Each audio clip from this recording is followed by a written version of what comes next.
They are two of the best free kicks that I've ever seen. It really is as simple as that. Those free kicks from Declan Rice are historic. They were exquisite. They were perfection. The postage stamp against the best goalkeeper in the world, against the best club in the world, against the European champions on the grandest of stages. Declan Rice, if he needed to, and I think it's a big if Declan Rice needed to announce himself to the very top table, I don't think he did, but if he did, he most certainly have done it. I just cannot believe what we witnessed last night. It is the best result of the season. It's the best result that I can remember for Arsenal for a long time. And correct me if I'm wrong here, Gooners, but I actually believe it's the best result that new stadium has ever seen. Arsenal have been in that new ground now for about 20 years. I don't think they've had a night as majestic as that. I don't think that they have had a night as raucous as that, as memorable as that, as dominant as that. It was unbelievable. Truly, truly unbelievable. Because Arsenal delivered. They did exactly what they wanted to do. They did exactly what their fans have been imploring them to do. Before kickoff, I saw that banner. In the clock end, there was a big banner, make it happen. They did. They did. They did exactly what their fans were begging them to do. And it was spectacular. And part of the reason that I feel it was so spectacular is because it was so unexpected. At least by me. I can only ever give you my opinion. I can only ever tell you the way that I see it. I, to be frank, didn't think that Arsenal had a prayer going into a game like that. I didn't think that Arsenal were capable of demolishing a Real Madrid team. I didn't think that they were capable of going head-to-head with some of the best players in the world. I didn't think that Mikel Arteta could cope with the true aplomb of serial European Cup winner Carlo Ancelotti. When you think about some of the results, the very uninspiring, the very underwhelming results that Arsenal have had this season, I really didn't think that they were capable of doing what they did last night. Like, for me, they were going to get battered. For me, it was going to be the night that Vinicius Jr. ran rings around Jurriën Timber. That's what it was going to be. It was going to be the night that Kylian Mbappe gave an education free of charge to Jakub Kiwior. It was going to be the night that you realise that Arsenal were not capable of being a threat in either box without Gabriel on the pitch. It was going to be the night that, yeah, Bukayo Saka is good, but Rodrigo's better. Yeah, Bukayo Saka's good, but watch what Vinicius Jr. can do. Yeah, Bukayo Saka's good, but there's levels to the game and Kylian Mbappe is on the pitch. That's what I thought it was going to be.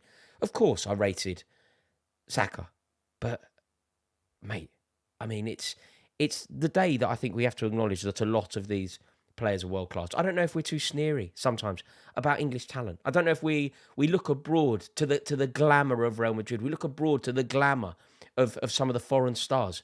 When at home we have Bukayo Saka is a superstar. Declan Rice is an icon. And both of whom are undoubtedly world class talents. It really was a simply perfect performance from Arsenal. And when you think about the game, Bukayo Saka's the best player on the pitch. He's sharing a pitch with some of the best players who live at the moment. Jude Bellingham's on the pitch, Bukayo Saka's the best player on the pitch. Luka Modric is on the pitch, Bukayo Saka's the best player on the pitch. Even Declan Rice, the night will belong to Declan Rice. The night will live long in the memory of Arsenal fans and football fans from around the globe. And it will belong to Declan Rice. Two of the most perfect goals that you will ever see. But he weren't the best player on the pitch. Like, Thomas Partey deserves huge acknowledgement here. Like, Thomas Partey is the reason that Arsenal won the game. I think that's fair to say. Thomas Partey gave everybody else the opportunity, the platform. Thomas Partey nullified the opposition. That doesn't mean that the night will belong to him. The night will forever be remembered for Declan Rice. But Saka, unplayable in a going forward sense. Thomas Partey, destroyer. Stopped Real Madrid in their tracks. Stopped anything that they tried to do. He was so good. And when it comes to it, when you think about the contribution from Thomas Partey last night, it makes you wonder, should Arsenal now just be writing him out of contract? Should there be a contract placed right in front of, at the risk of going a bit Rio Ferdinand here? Sign it. Is that what needs to happen for Thomas Partey? Because there are very few players in world football that's capable of putting in that performance that Thomas Partey put in to nullify that Real Madrid midfield. When you think about some of the players on the pitch, like, the reason that Camavinga got sent off at the end, granted, it was his own idiocy, but the reason he got sent off is because Bukayo Saka twisted and twined him up inside out, frustrated him, and Thomas Partey didn't let him do anything he wanted to do. Thomas Partey effectively bullied him, and Bukayo Saka educated him, and then he lost his temper at the end. That's what happened. And when you think about that Arsenal midfield, it must be so infuriating for Arsenal fans to see their team play as well as that. Thomas Partey at the base of the midfield is the reason that they play well. Any time that Thomas Partey hasn't been at the base of that midfield, they've struggled. When Mikel Arteta was exploring the idea of putting Thomas Partey at right back, it was not for the furtherance of Arsenal. It didn't work. Partey in that six allows Declan Rice to be the best player on the pitch. It allows Martin Odegaard to dictate the tempo ish. He's a different conversation. I didn't think he had a particularly good game. Thomas Partey allows the back line to feel more confident.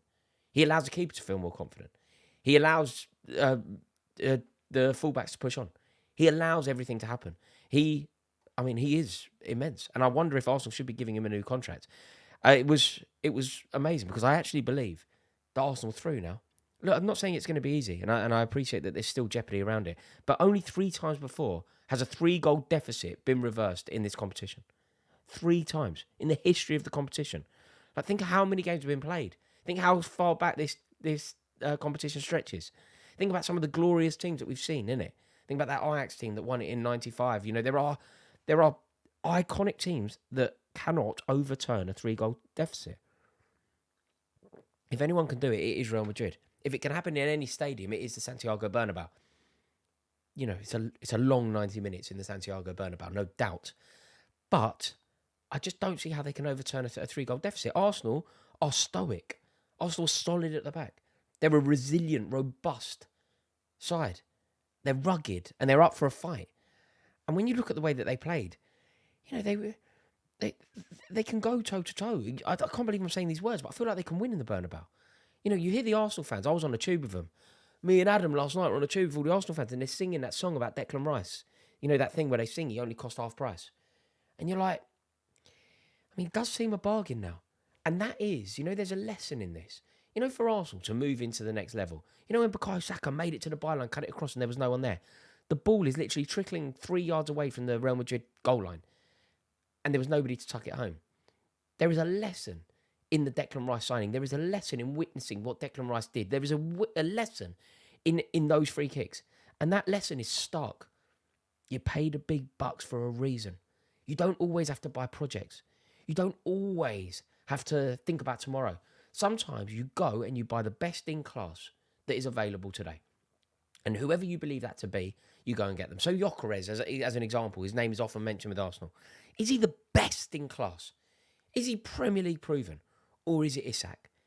Maybe Arsenal should learn what they did with Declan Rice, because Declan Rice has proved that strategy of just going for the jugular, going for the very best, asking no questions, just going out and getting the main man, it works. And the fact that they sing about getting him half price, I think it's true now. He is a bargain, isn't he? £100 million bargain. Like, I just can't believe what he did. He's a man for the big occasion. He's become that in one moment. You know, he's never even scored a direct free kick before. And then he goes and does that twice. You know, it's unreal. You know, you're looking at both free kicks were 30 yards out. Both free kicks against the best goalkeeper in the world. 6'7" Thibaut Courtois is. And he couldn't get close to either. Like, 2 keepers don't save it. 2 versions of Thibaut Courtois don't save it. Have you seen that image where it's a photograph over is it Saliba's shoulder? And the ball is in like the postage stamp in the corner. You know when Soccer AM do that little thing where they put a bucket in the corner of the top corner of the goal? It was there twice. And that first one, it was Roberto Carlos in Le Tournoi, wasn't it? To get that whip on it, to get that bend on it. It was honestly, truly amazing. And it could be a defining moment for Mikel Arteta. Managers need these moments to take them into the next realm. You know, Arteta spoke, didn't he? He said that he was speaking to Pep Guardiola about the game. Guardiola did give him some advice. He did speak to him about how to play against this Real Madrid side. And I wonder if this could be the moment that it elevates Mikel Arteta into that top tier, because that result was truly amazing. And all they need to do now is wrap Bukayo Saka in cotton wool. Protect Bukayo Saka at all costs, because he was everything to Arsenal. You know, he won both free kicks that Declan Rice scored. Bukayo Saka won them both. With Bukayo Saka, it feels like he's become... I remember when we were really good, Arjen Robben was unplayable. And at times, we would just roll the ball into Robben's feet and hope for the best. We did it with Eden Hazard, a decade or so later. That 2019 season. Give the ball to Eden Hazard and hope for the best. And I feel that you can do that with Bukayo Saka. He's that good. You know, he had Real Madrid panicking. He was the just the be-all and end-all for Arsenal. And with him in the team, anything can happen. So all Mikel Arteta needs to do now, his managerial duty revolves around making sure that Bukayo Saka is totally protected for the leg at the Bernabeu. Because the league is gone. The league is totally gone. But Europe is game on. And you know that Bukayo Saka can do it against anyone. So what they need to do now is just make sure that he is fit. And you think about what Thomas Tuchel did to N'Golo Kante when we won our second European Cup. Think about the way that he nurtured Kante, protected him, preserved him, allowed him to be at his very best when we most needed him. So N'Golo Kante that year, man of the match in the final, man of the match in semi-finals. You're playing Real Madrid, N'Golo Kante's on the pitch, but his minutes were most seriously managed. And I think that Bukayo Saka is comparable to N'Golo Kante. They're identical football. Not in the way that they play the game. I know that's going to be twisted. You know exactly the point I'm making here, right? N'Golo Kante's importance to Chelsea that year is comparable to Bukayo Saka's importance to Arsenal this year. Chelsea, without Kante, do not win a European Cup. Saka, a Saka-less Arsenal, do not win a European Cup. But they have Saka, so they might. They just need to make sure that they protect him because he is amazing. And with him in the team, with Declan Rice elevating himself to the conversation around the world's very best, and with Thomas Partey, people don't want to hear it. I think he should be given a new contract, man. He's so good at football. Like, so good at football. That position is so important. I can't believe this. But Arsenal are going to be in. It's painful, man. They're going to be in the semi-finals. Who's more likely to beat Arsenal in the semi? Paris Saint-Germain. I know they've beaten Paris Saint-Germain this season. I'm French. Vive la France. That's me from now on.